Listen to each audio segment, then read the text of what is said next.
This government meeting is brought to you by Eastworks and our local cable subscribers.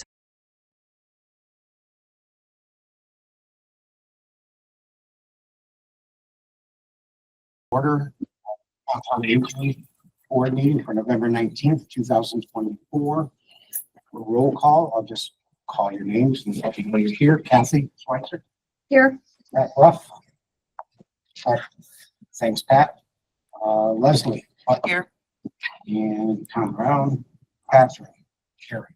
Here. And Louise. Here. And Marie. Here. 2, 3, 6, 7 of us. Plenty for a quorum. So Stan is absent. And Chris. Did we receive any minutes, or did we do that before? For the October meeting. There was We no have October September. meeting. No October meeting. We need to do June and September. So we all received those, right? We all looked at them. They were great. Any questions or comments or additions or deletions to the June or September minutes? Hearing that, The comment is they're so late that, we're so late, I think I had comments, but back in June, and I've lost track of them. So those comments were discussed with the city clerk, who said that the issues can be, I'd have to get out my email.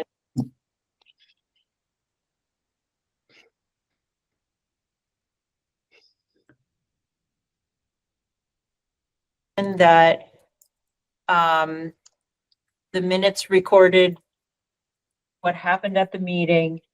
If there are issues that one wants to reopen post-meeting, they need to get on the agenda and be discussed at another meeting, but you can't go back and change the minutes that were already approved. Correct. Right. So the minutes reflect what actually happened.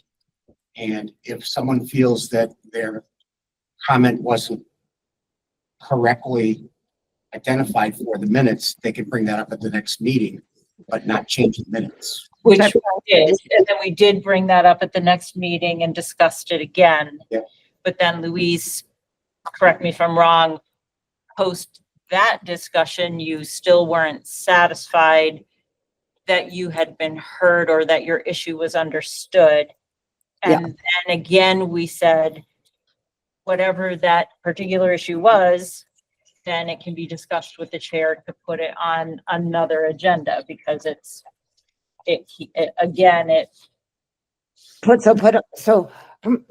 To spare you, Cindy. So mine is to put it on another agenda, which is now, when I've looked at my minutes, which is now,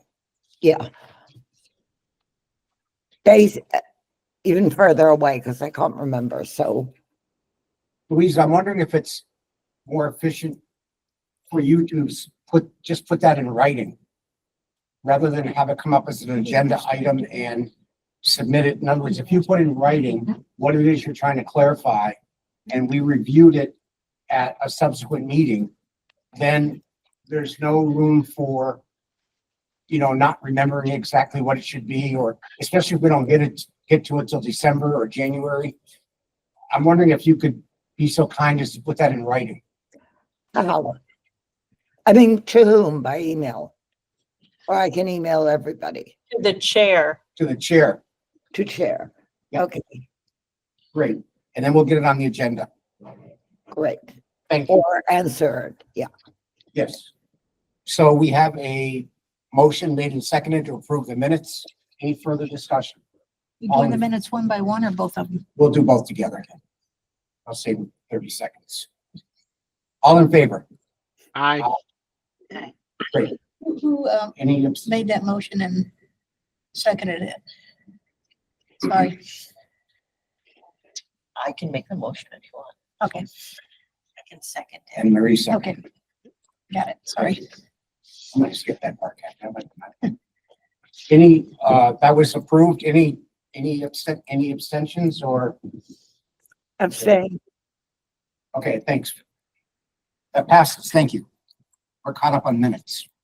Public speak. Is there anyone out there who would like to speak to an item that is not on the agenda? No one out there? Okay. Highland Valley, Patrick. I have only one thing to report, and that is that I have been named the vice president of that board. So that's kind of exciting. Congratulations. Does that mean we have more clout over there? Sure. Sure. Is that, Pat? The Highland Valley Elder. Thank you. Yep. So that's Thank you. all I have to report for there at the moment. Thanks, Pat. You're welcome. Good job. Director's report, Cindy. Okay. Can you remind me what my items are on director's report? It doesn't say.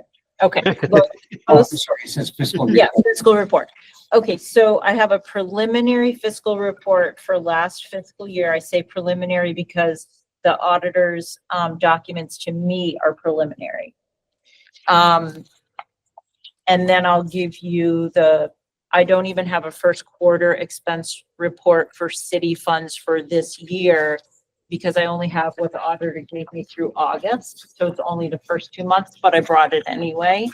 And then hopefully I can get you first quarter, or maybe at that point, it'll be the first 2 quarters of the city general funding. That's mostly our staffing. In, I guess that would be February. But hopefully before February 1st, I'll have more from the auditor about this fiscal year's city funds. And then for this fiscal year's grant and donations funds, that report is not ready. You may know that we are significantly short-staffed since our outreach worker, Linda Talbot, retired, and the new position the old position of activity coordinator that we're currently hiring for, we're currently doing the recruitment. And so we're down one position there. And then, so it's been, and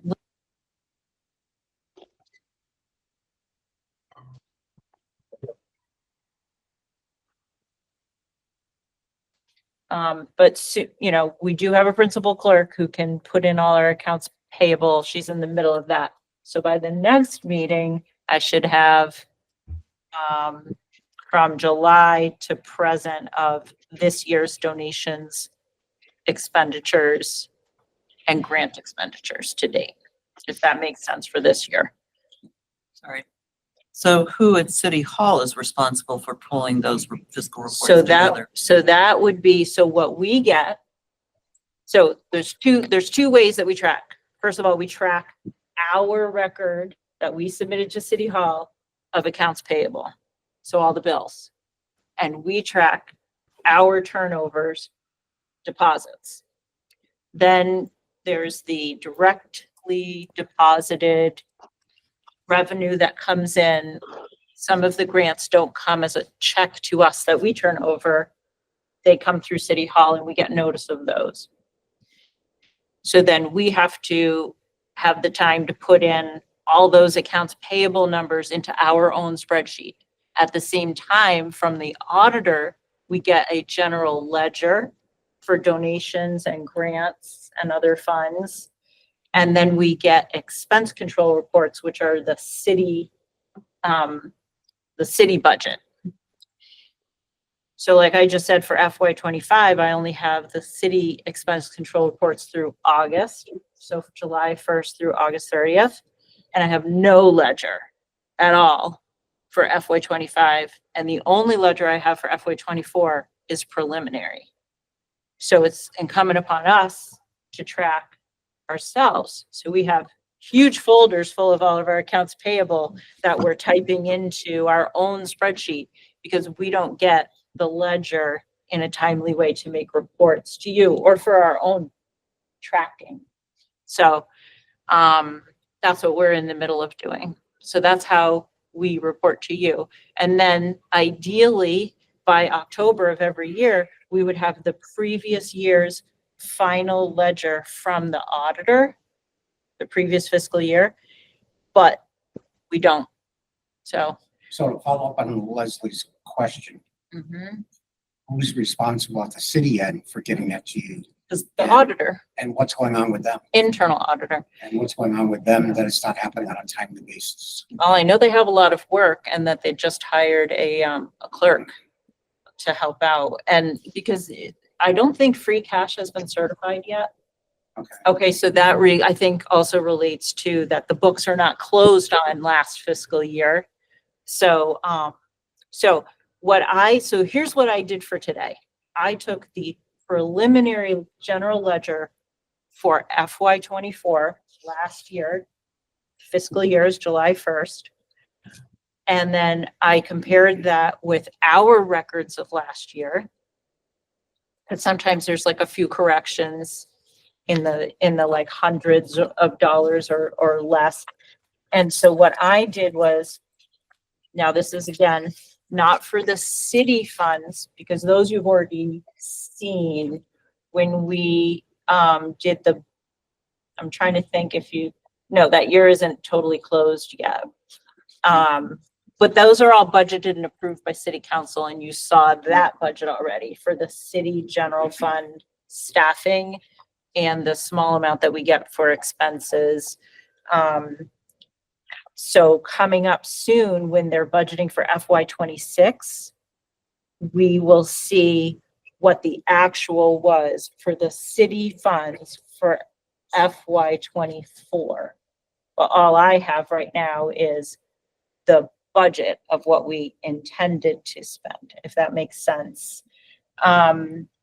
So in any event, so the handout I have for you has to be considered preliminary. And last year, Tom had suggested that I was like at the 5 mile level with this board, and really it should be like the 30,000 foot view. 30,000 foot view. So I tried to do that this time, but I do have more detail. And another time I can go over with you, well, how much did we spend on art? How much did we spend on fitness? How much did we spend on field trips? How much did we spend on mileage? This is like the big overview of what we did last year.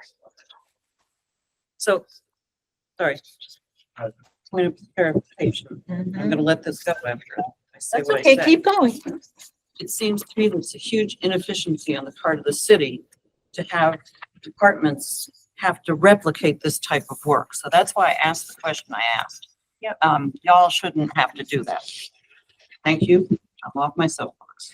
Some councils on aging have an office manager or bookkeeper function and they use QuickBooks, or they can get into the city's. So we at the Council on Aging, we can't get into the city's KBS system, and we also aren't in their QuickBooks. But it's very important for us to track things ourselves in our own spreadsheet, because let's just look at deposits.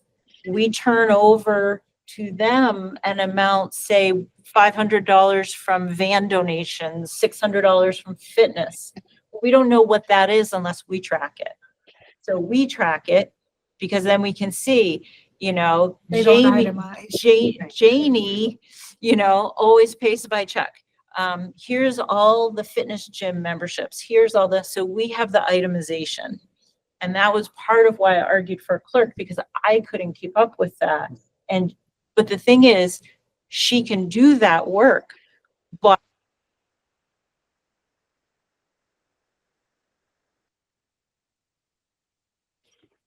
Keep losing their sound every once in a while. oh, okay. You're back. Yeah, it just keeps blip. Every once in a while, I get a little blip where it just goes out for a couple seconds, but you're back. Okay, I'll let IT know. So for the people who are online, I could show you this, but that'll take time to get into and share my screen. So I'll That's okay. just, That's all right. You don't have to. I'll send it to you after. Yeah. So first of all, the city funding, the budget last year was just about $259,000 for staffing. So the other part of staffing comes from our formula grant, which is from the state, and that's that grant, that's $15, at this point is Can't hear. Yeah, we lost you again. oh no. We're Yeah. just losing the sound. I don't know what it is. It's random, but it will just randomly go out for a couple seconds. Same. And then when you turn your head, it almost seems like it comes back. I don't know if it's just not hearing you. I don't know. For whatever reason. Do you mean when we're looking at you, you can hear us better than when we're looking at the computer? Look at the back of the room and talk. No, other way. Okay, yep. No, it's fine now. It's so weird. It's sporadic. It's just randomly it goes out for like 3 or 4 seconds, then it comes back. Oh, that's really frustrating. Okay. I'm the So same. So it's anything Pat says.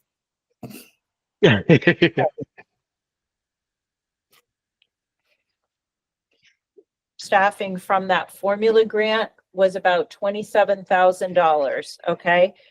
In the end, we only needed the amount that we typically have taken from that grant, which is 24,000. And I think I mentioned this previously, that the way we did it last year, the auditor made a transfer from our grant right to the city fund July 1st at the beginning of the year. And so we had over budgeted for how much money to take from that grant.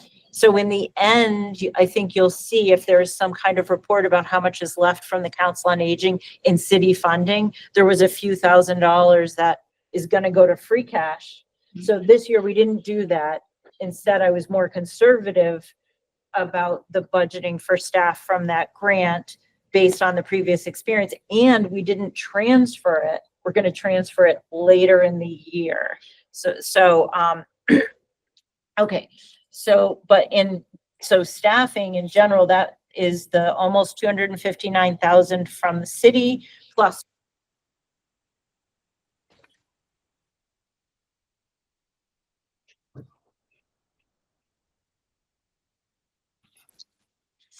But this year it's going to be, we're talking about last year, but just to note that this year it'll be different because we're bringing on more staffing.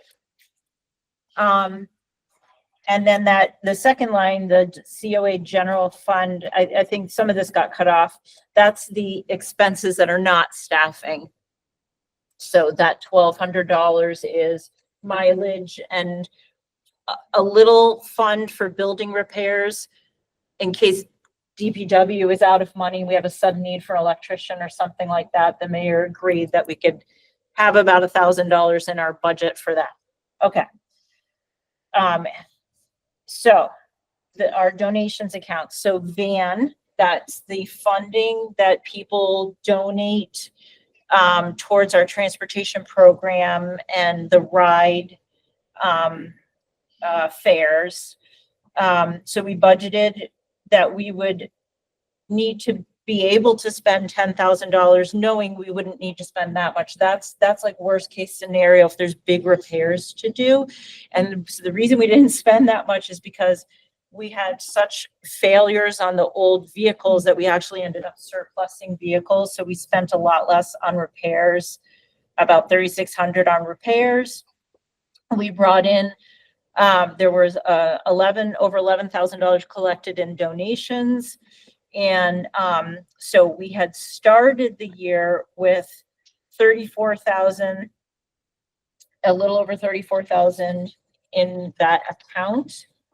So after this is preliminary, after you take out the expenses and the credits there from the donations, my preliminary balance that we're starting FY25 with and ending 24 with is almost 42,000, which is very good because we don't, budget cuts are predicted, or they're already happening in Health and Human Services in Massachusetts for this year. They're predicted to happen for next year.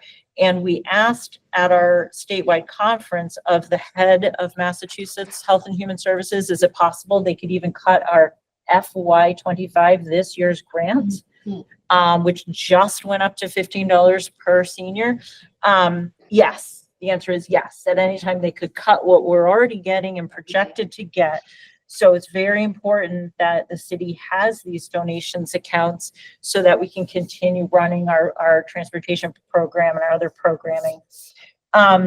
In the fitness account, which covers not just exercise, but really all classes that we have, we budgeted 15,000 in expenditures.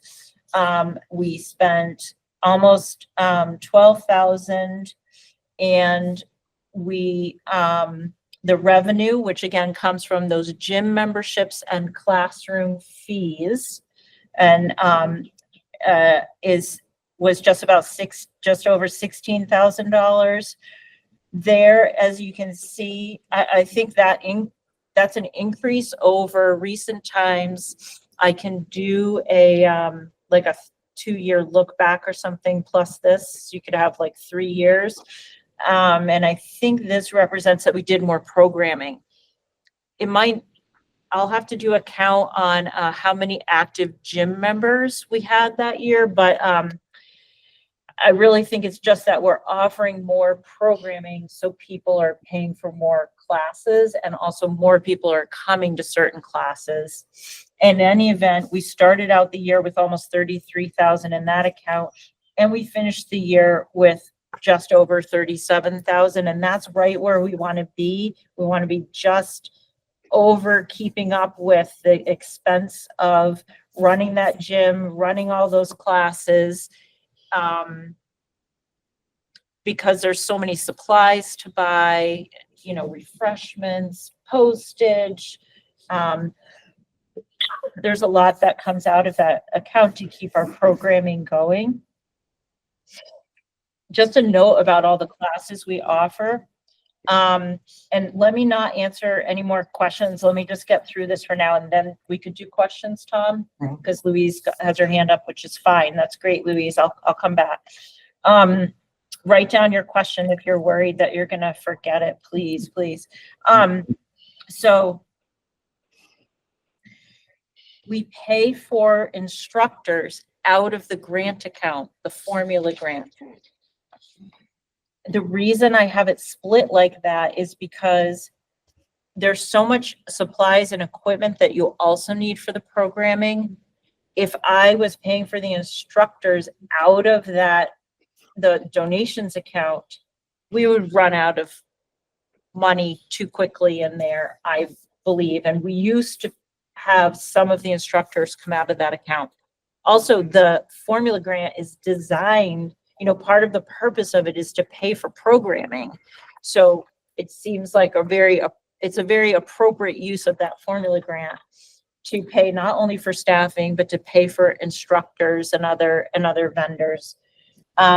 Okay, so the revolving Title III, Highland Valley, I don't know if it's really, yeah, it is revolving. So that was grant money going back to the before times when Highland Valley now has reimbursement grants.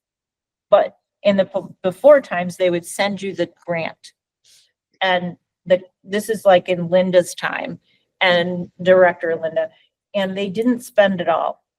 So we entered this year with over 23,000 in that account, and those funds have been used for the last few years to pay for the mileage for the volunteer drivers who supplement that transportation program that we have.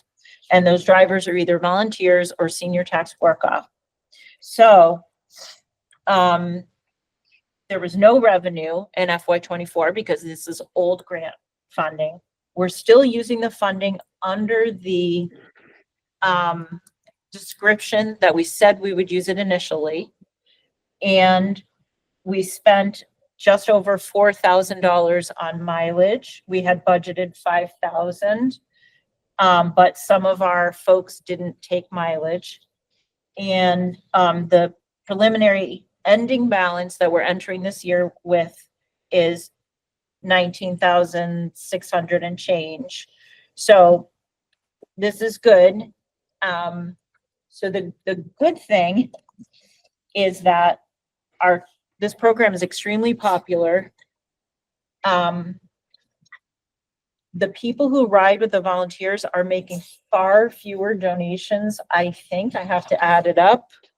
They don't make their donations in a way with any documentation. They just might throw some cash at the driver. And by the time I get it, it's not like Jane Doe gave $20. They don't, it's just some cash in an envelope. So I can't even write acknowledgements to them unless they send a check.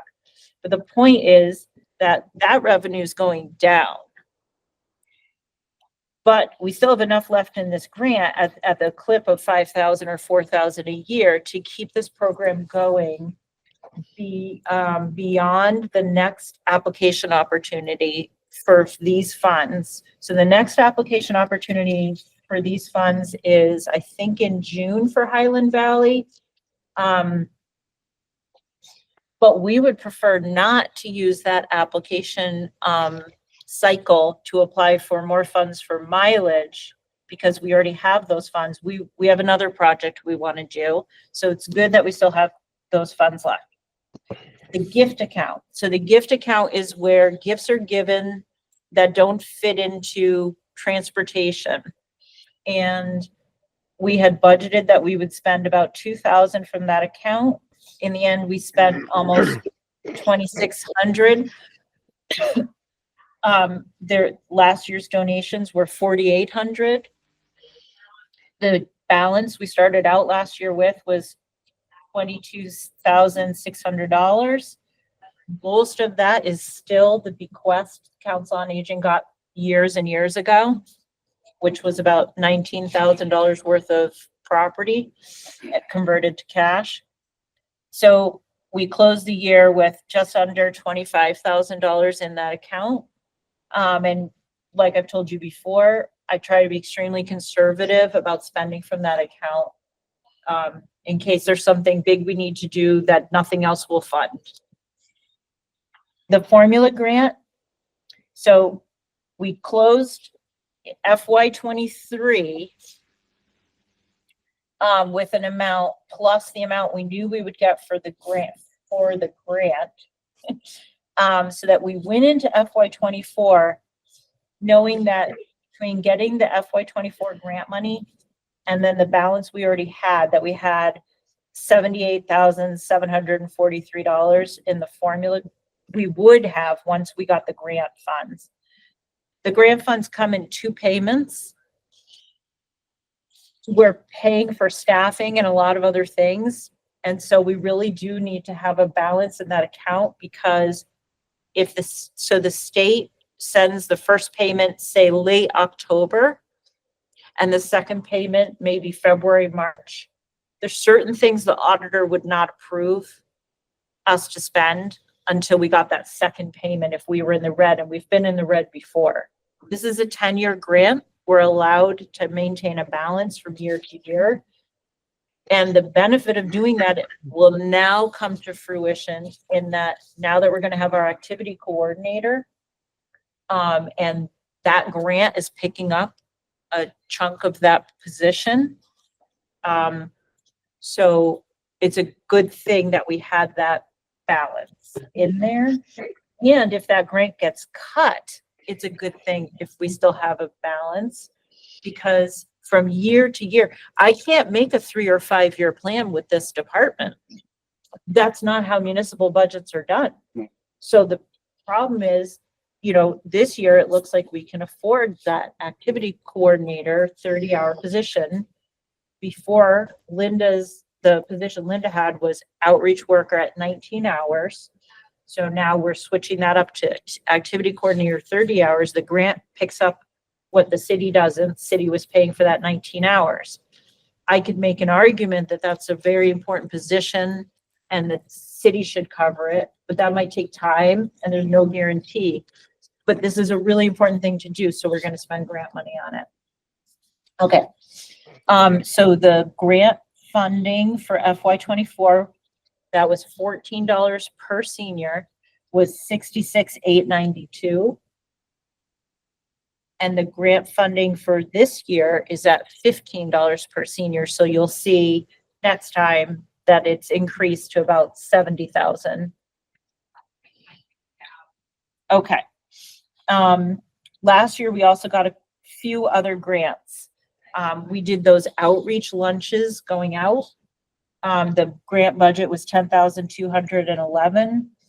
We spent about 9,600 on general expenses under that grant, and then we spent another, we were able to bill like $600 to staffing, but that part, you know, that's preliminary. I haven't seen that yet.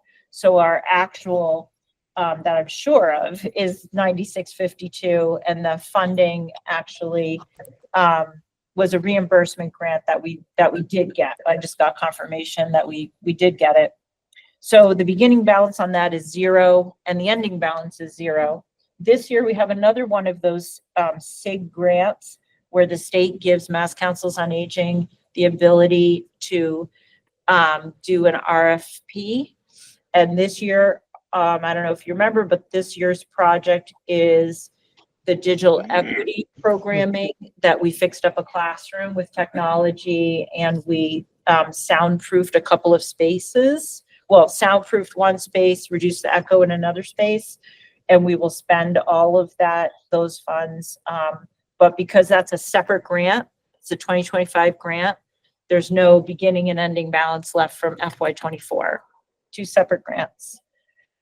Same thing with this thing called MARTAP grant. So that's called the Helping Hand Mini Grant, not to be confused with Easthampton's own Helping Hand Society. And what that is that we can apply for transportation related funding. This one, the $648 was for a couple of wheelchairs. The city has to put in a certain amount also. So we put in some funds from that gift account. Good use of the gift account. So the Council on Aging has a couple of wheelchairs. We again have that grant this year, and we used it to get our newest van leased from PBTA wrapped with our title. Okay, municipal ADA, I'm sorry that all those number sign hashes is just because the amount was too long, but the budget was 102,000 and change. It was a $70,000 appropriation and a 32,000 and change grant from the Office of Disability at the state level. The project was the parking lot and all the wayfinding signage at the senior center. And we spent last year just over 101,000 of that. We're going to spend another couple hundred this year. We're going to send City Council back a couple $100 of the $70,000 appropriation. So it was appropriately spent, and the project is concluded. So that total FY number at the bottom there, I don't think that's correct. I think that's broken formula there. But the purpose of this is to show you what are all the revenue sources that go into the Council on Aging besides the city funds, right? So the city funded in FY24 about $260,000. Almost all of that is for staffing. And then we budgeted pretty, we really didn't go over budget anywhere, except that we spent a little bit more than I thought we would on gifts. This thing of doing a budget for those donations accounts and grant accounts, that's sort of like, that's not something that was done before I got here. So, and I had told you that. So basically what I've been doing is studying how much does it cost to conservatively run the senior center. And then what I do is I give the program manager a sense of, here's how much you can have for activities. And the clerk, here much is how we've got, how much for supplies. And we talk about basically from year to year, let's try to keep it pretty close to what we did last year. And then if we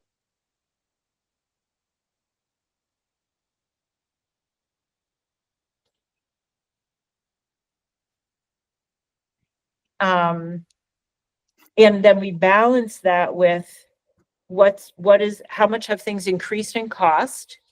So we didn't increase our Tai Chi offerings because his cost went up and he thought he wanted to offer 2 classes a week. And then in the end, he didn't.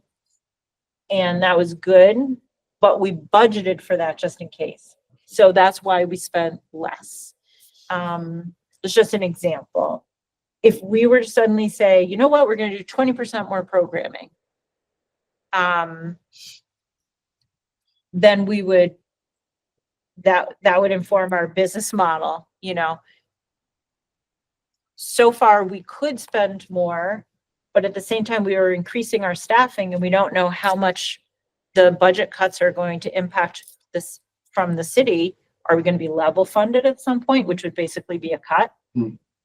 So I guess the bottom line is we're trying to satisfy people's requests as much as we can, judiciously use our funds, you know, not run close to the bone like we were before, where we had a poverty mentality, really, before I got here. I mean, you've seen that like, for example, if we're doing a project, like we got that $30,000 earmark to move to Manchester Hardware, we never moved, so we bought furniture. Well, we were able to throw a few more things on to that round of purchasing furniture because we have the gift account and we had the formula grant increased. So instead of being so stingy with a breaking reception desk, we got new reception desks. So I try to just use my judgment. But like I said, if there was a big change, like a big cut, or we wanted to make a big increase or decrease in how much we're offering, then we would look at this again. And so now let's get a time check and go to questions. And I still want to give you copies of the latest expense control from this year. So Louise, let's jump with the questions, Louise. Yeah, thank you. Okay, Cindy and everybody, I stopped fully following or paying attention when you mentioned that the state, who are more attuned to the feds, couldn't say yes to whatever it was, couldn't give a commitment for next year. And I suppose, sadly, the states, I think they're more tuned to the feds than Easthampton is. And I predict that spend what you can now, because as a senior center, we are predictably going to have less money after January 20th. And that's just dependent on how quickly Trump moves. I mean, all his appointments so far, and I think it's going to come a lot faster. Okay. Could I respond? So one of the things that we are discussing is, will the human beings who use the senior center and the ones who are in our target population group who might not use the senior center but live in town, will they come under more of a financial struggle in a new administration that if Health and Human Services cuts are made? For example, we already, regardless of the feds, the HIP program has been cut in half. So people were able to get $40 towards produce, a single person living.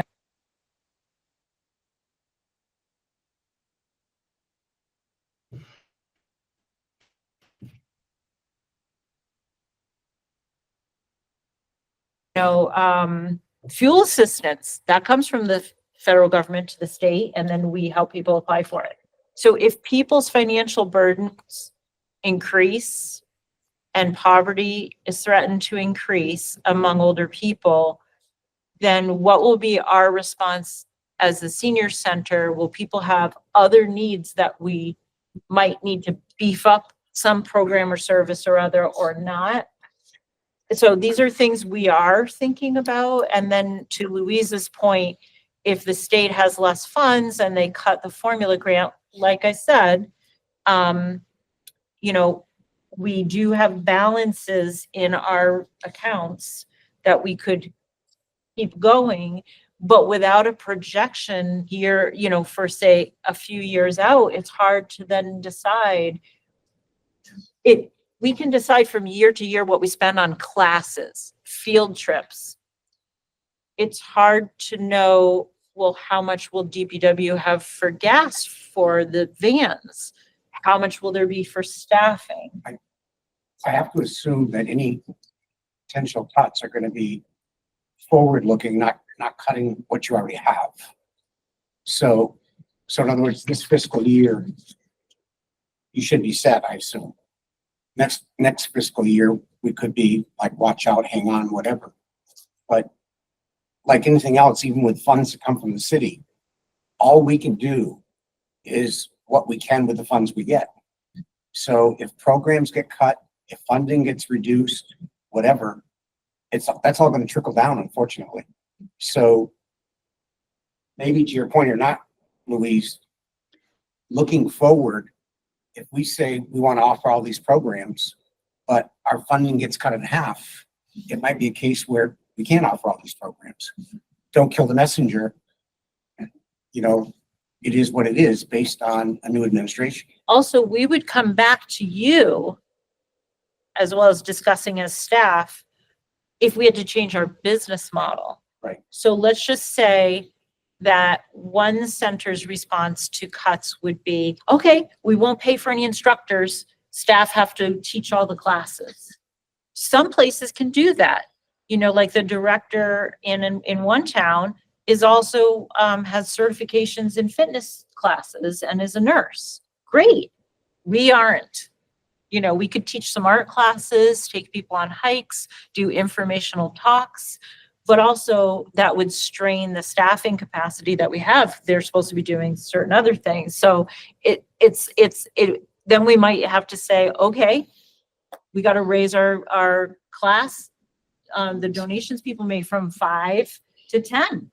I mean, we are cheap compared to Northampton, you know, So it so. might come back to what you said earlier. You might sit down and revisit the entire business model and say, what are we doing for whom? And what is it we can do on a shoestring budget? But I think we're going to react to that rather than proactively prepare for it. I don't want to assume we're going to get these giant cuts and then not have them come. Right. And just to correct one thing you said, Tom. So the Only one. only one. So the problem is now the state pays in 2 installments, and that second installment of $30-something thousand coming in the spring for the formula grant, that can be cut. It can be. Right. But I don't know if that would happen with the administration or if it would just be. No, they already have cuts that they're putting through in the state Health and Human Services, and that is a possibility that amount could be reduced. But I do think it would be helpful in advance of any challenges with cuts to be a little more proactive in terms of, just for an example, the fitness instructor. If we have to cut that category, then we should maybe think this fiscal year about being more proactive and reaching out to the community, who is, I think, politically understanding. And maybe there are fitness instructors in the community, as you mentioned, you know, somebody who is already certified. Oh, you mean it would be cheaper? Yeah. Just so you know. So our fitness classes are almost all taught by the Y, and they charge $35 a class. You're not going to get any cheaper and have trained, certified, liabilities taken care of, you know, insurance coverage. The Tai Chi instructor, $70, 70 a class or 60 a class. Again, reasonable. And then we have RSVP provides the free Healthy Bones and Mounds program. And then of course our, all of our hikes are led by our staff. So I just want to point out, we're already, the other thing just to keep in mind about how we run this senior center, volunteers cost us money in labor time of staff. And so just to keep in mind that for every volunteer you think can do something for free, we're managing that at our $20 an hour, or $30 an hour, or however much the staff person managing them is being paid. The only way that that free program from RSVP works is they manage that volunteer. They train her, it's their liability, et cetera, et cetera. So just to keep in mind, you can really overstrain yourself by trying to be cheap. And so but like I said, we'll come when there isn't really anything to do right now because of the balances I just told you about. And that's what I meant by no one's gonna go back in and grab money where we have. You're right, the second half of the payment might not come, but based on these numbers you're showing us right now, Cindy?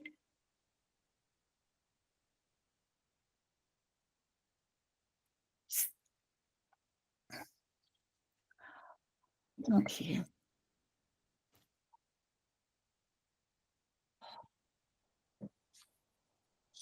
you're up.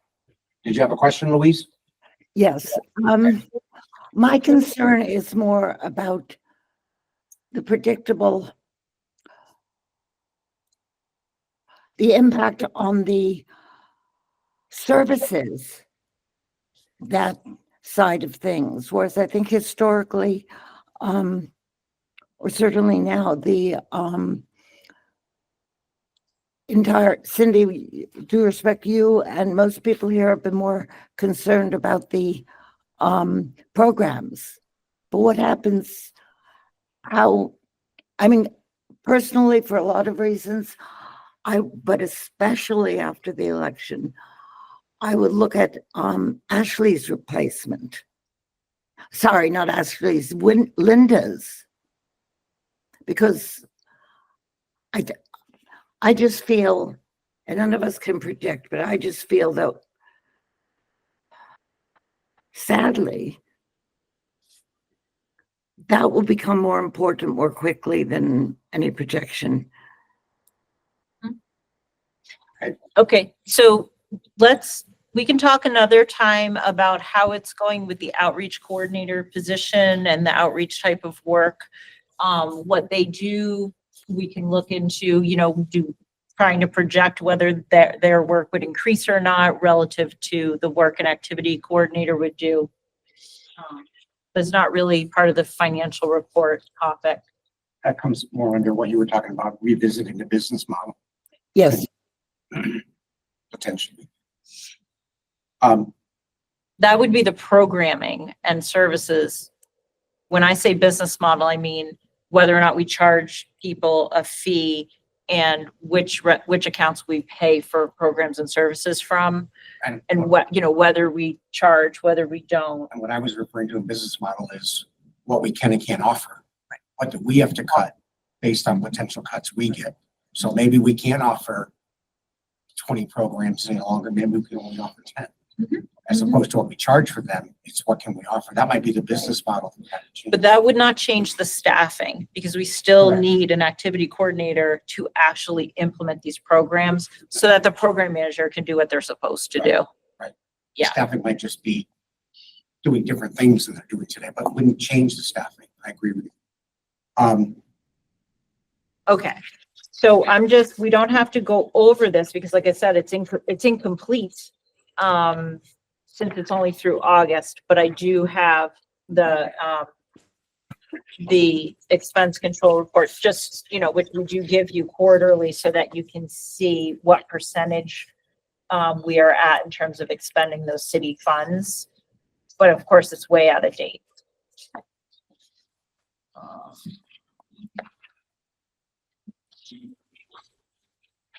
And I'll send this to the people who are online.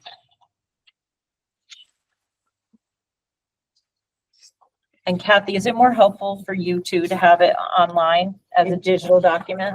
I can always. It's not a problem. Okay. All right. So this basically, these are the different line items. And then group 1 at the top is staffing. Group 2 is where the mileage and building and equipment repair is. And group 4 is the ad hoc building committee funding that we are using to pay UMass to help with the report on need for a new building. So that's what that 9,800 is this year. So as of August, you can see that we had spent of the building and equipment repair 40%. We're going to be spending the rest on probably the electrician. Travel, we had not yet spent anything because we've been using the city vehicle as much as possible instead of staff cars. So we might not spend that at all. Actually, that might go back to free cash. And then under personnel services, we were only 14% spent because it was only 2 months into the year.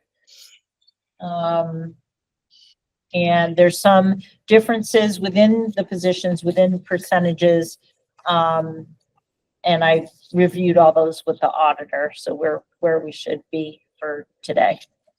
Some of the funding for 5112, the second line, full-time permanent supervisory, is going to come from the formula grant. So that percentage is going to run differently until the formula grant catches up with the city funding. But we won't take questions about this right now because it's so old. Okay. Thank you. And Greg, please review that if you have any questions.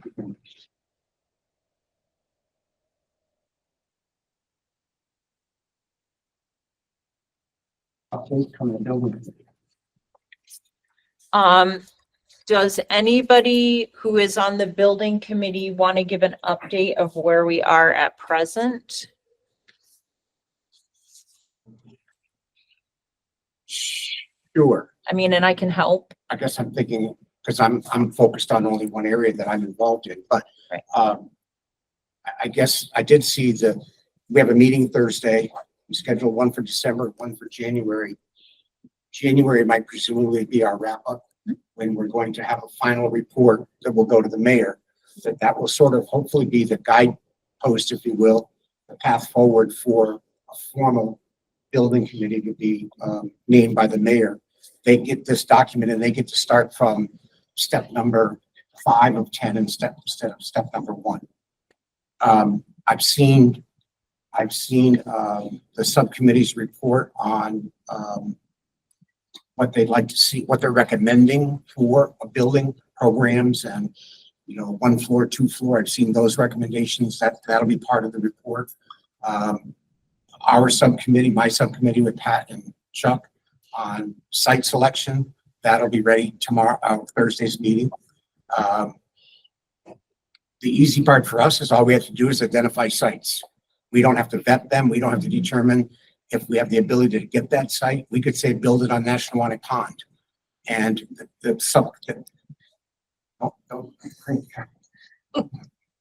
think of all that space if we drained the pond. But anyway, just Not kidding. that deep. Just kidding. The point is, we don't have to vet the site. We simply have to identify a site that will meet the criteria, basically an acreage for a new senior center. Obviously, sites that have potential viability. Other committees there, Cindy, the one that Crystal's working on with you? So the committee that's really about what are the needs that a new building could meet and what functions, in other words, the program of a new building and the spaces within it, what would that be? That committee basically is getting a huge boost because UMass is conducting an assessment that really is like the meat of what that committee was going to do. Originally, that committee was going to do its own survey and try to analyze it. And in the end, after speaking with UMass, what we decided to do was to break down pieces that could be done now, have UMass do those, and then we would chime in on their part of the report and do an addendum to that. And then conducting more surveying would be done if we could hire UMass to do an update of the surveying that they already did for the 2018 report. So that, because that needs assessment is so old, it should be updated. So this would be like part one of another part that could be done. And they would reduce the cost of that needs assessment by the amount that they are doing now. But then I asked for clarification from the mayor about when the building committee is appointed, is she going to put in a budget for FY 26 for needs assessing and or build new building feasibility and design study? Because I just wanted to make sure that it was understood that those are two different things, but they go together and we need both. And all that is pending budgeting and revenue discussions. So there was no answer to that. So I'm wondering if maybe a committee would be appointed, but the budget wouldn't be set for that committee to work with yet. I think the only saving grace we have there, Cindy, is that the mayor herself said in our initial meeting of ad hoc building committee that her goal was to get this to a point of no return, so to speak, so that we all know it's no secret that in January of 26, we will have a new mayor. We want this to a point where a new mayor can't say, I'm not doing that. I'm not doing a new senior center. I'm going to do something else instead.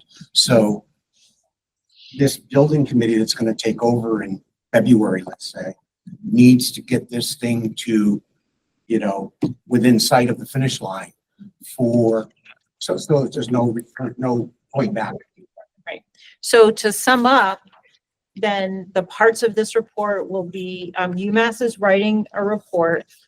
The committees that did all this work will make sure that all their work is reflected along with the UMass section of the report. We'll put it all together in a package and present it at the beginning of January. And then hopefully at the January meeting, the mayor can come. I should check on that. And UMass can come and we'll have like a round robin discussion. And, you know, we'll present the report and have a discussion on that and maybe plan for a bigger meeting, maybe not. So and then that would conclude the work of the ad hoc building committee. Good, thanks. One other thing real quick, I hope under old business, if you recall, we all looked at prospective changes to the ordinance that governs the body, primarily looking at the issue of a residency requirement. I've been to 3 meetings now with the ordinance subcommittee. They still have not made a decision. One of the arguments I've been using is there are boards in Easthampton like DPW, planning board, zoning board. I can't remember them all, that have no residency requirement. So why do we? And I just told Barbara earlier, maybe I opened a Pandora's box. She gave me the information. Now they want to go back and look at those other organizations as to why they don't have one.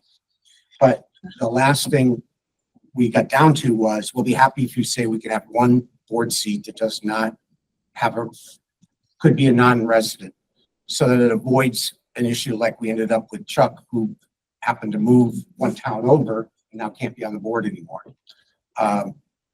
So they're still mulling that over. There's another meeting coming up later this month that I'll attend again and see if we can. And there's some other changes in there too that need to be made to update it, like what the director does versus what the mayor does, kind of thing. So it's in progress. It hasn't been done. Senior tax work off.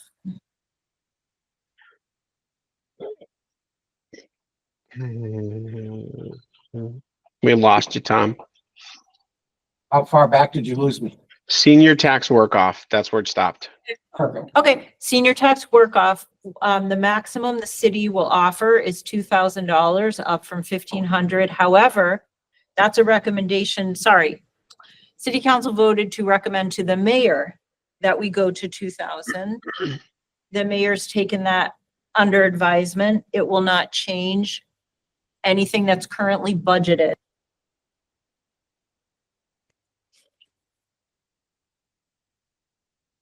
So that will not change. It will still be at least for the FY25 part of the 2026 calendar year. I don't know if it means for the whole, but I assume it means for the whole calendar year of 2025, when people would get that $1,500 in January of 2026 abated from their taxes or credited to their property taxes, that would still be $1,500. And then the question is, will the mayor budget for the following year a max of $2,000, which would change from 100 hours of work to 133.33 hours of work, which is actually where we started before the minimum wage went up. But things have changed since then, and there are different positions offered, different amounts of hours that go with those positions, and we'll be in a situation where more people will have to double up on positions to even hope to get there. And we have placed, I think, all 20 households for the calendar year 2025, and they're being onboarded shortly. Great. Thank you. Yep. Last thing we have is, officers. As you know, I've been acting chair for several months now. I'm a pretty good actor, but I'm not going to be the permanent chair, obviously. I'm more than happy to continue as vice chair, which is my current title, so I don't need to be elected. I'm there as vice chair. So we do need to fill a position of chair. And I would, at this time, open nominations if anybody would like to nominate someone to be chair.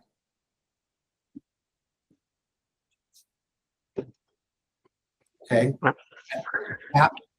No. Oh, no, I thought that was a question. I thought you had something to say. I was going to nominate you, but I didn't Okay. think that's what you wanted. No, I already have a position. Thanks. You're welcome. I'm going to nominate Kathy Schweitzer to be chair. Now, Kathy, all I need from you is, do you accept that nomination? I will accept that nomination. Okay. Are there any other nominations? Okay.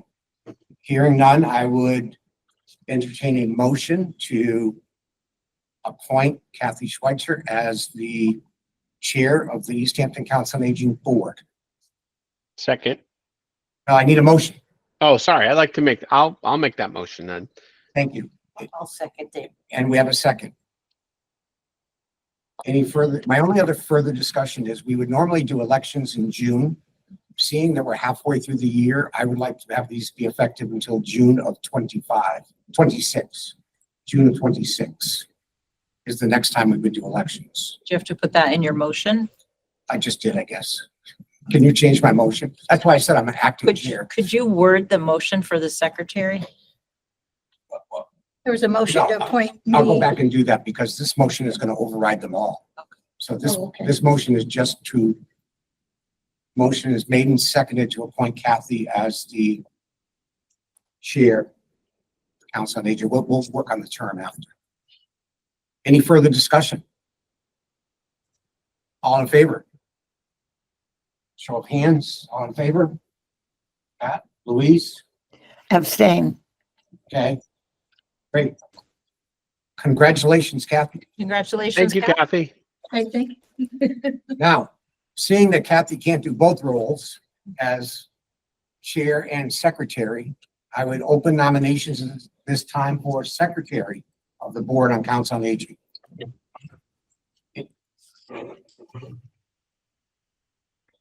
I will nominate Leslie Button to be chair of the Council on Aging Board. Secretary. Secretary, sorry. You have two chairs? Secretary. Leslie, I'm nominating you as secretary. Okay. So before we go any further, Leslie, do you accept that position? Thank you very, very much. Are there I'll any, make the motion. are there any other nominations? Oh.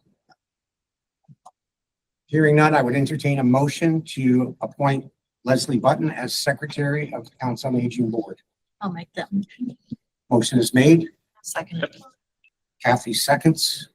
Any further discussion? All in favor? Aye. Aye. Louise? Abstain again, sorry. No problem. Thank you. Thank you, Leslie. Thank you so much. And I Leslie. abstain too, just, I don't think I should vote for myself. That's okay.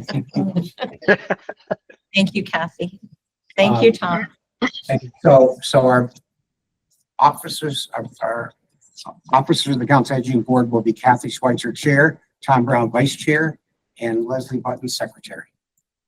Now, I would like to make a motion that the time for, that our next election of officers would be June 30th of 2026. Is there a Instead second? of, What Pardon? was that, Louise? what's that instead of? Instead of June of 25. Seeing we're halfway there already, I don't want to go through elections again 6 months from now. So my recommendation is we hold the next election of officers June 30th of 2026. Is See? there a motion to that effect? The only thought I have is that I just got an email a couple of weeks ago. I'm assuming everyone is in, their terms are not up, like this year, at the end of this year. Let me take a look. So Because I got an email a couple weeks ago just making sure I wanted to continue on the board because my term was technically up at the end of this year.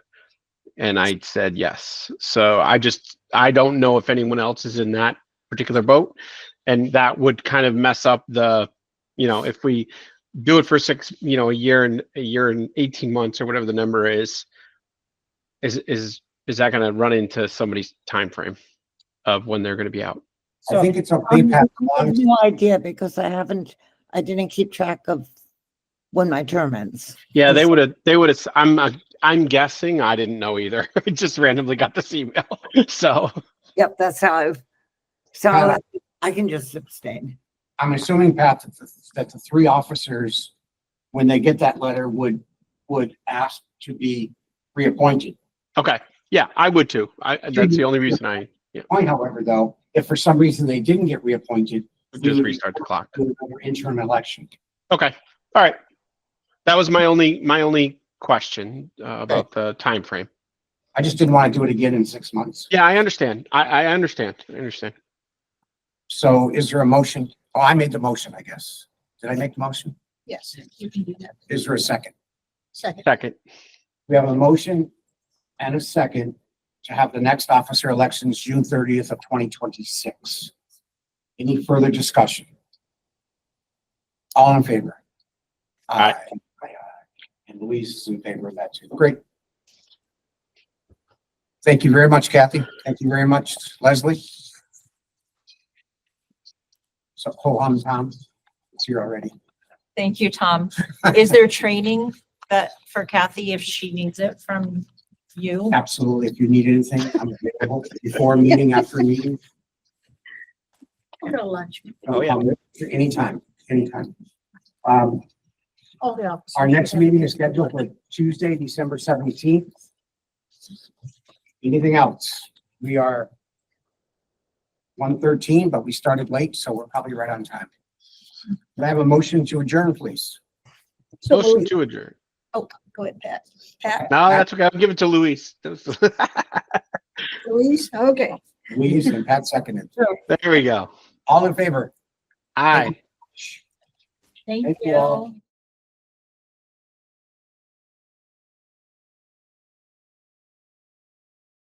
This government meeting is brought to you by Eastworks and our local cable subscribers.